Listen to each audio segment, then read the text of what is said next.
आज राज्यामध्ये शासकीय कर्मचारी समन्वय समितीच्या माध्यमातून जे काय आमच्या जिव्हाळ्याच्या मागण्या आहेत त्या मागण्याच्या संदर्भामध्ये आजपासून आम्ही बेमुदत संप पुकारलेला आहे। या संपाच्या आधी सरकारला वारंवार गेल्या 2 महिन्यापासून आम्ही संपर्कात आहोत की आमच्या मागण्यावरती निर्णय घ्या आणि या संपापासून मुक्तता करा, परंतु सरकार तसं न करता सरकारच्या आडमुठीत धोरणामुळं आज आम्हाला शासकीय कर्मचाऱ्यांना रस्त्यावर यावं लागलेलं आहे।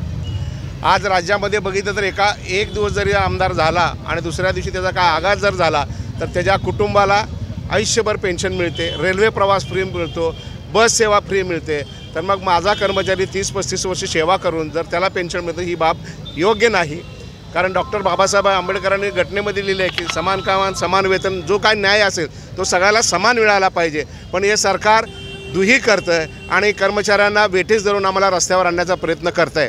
सरकारला आम्ही सांगू इच्छितो, जर आमच्या पेन्शनच्या विषयावरती आपण चर्चा जर नाही केली आणि लवकरात लवकर निर्णय नाही घेतला तर आम्हाला राज्यातील 17 लाख शासकीय कर्मचारी आम्ही आहोत। आमचं कुटुंब जर धरलं तर याचे प्रत्येकाच्या कुटुंबात 5 व्यक्ती जरी धरलं, जर आमच्या पेन्शनवरती चर्चा करणार नसाल तर तुम्हाला मतदान देखील नसणार नाही। या ठिकाणी आम्ही सांगू इच्छितो आणि आमच्या पेन्शनचा प्रश्न लवकरात लवकर मार्गी निघावा एवढीच अपेक्षा आहे।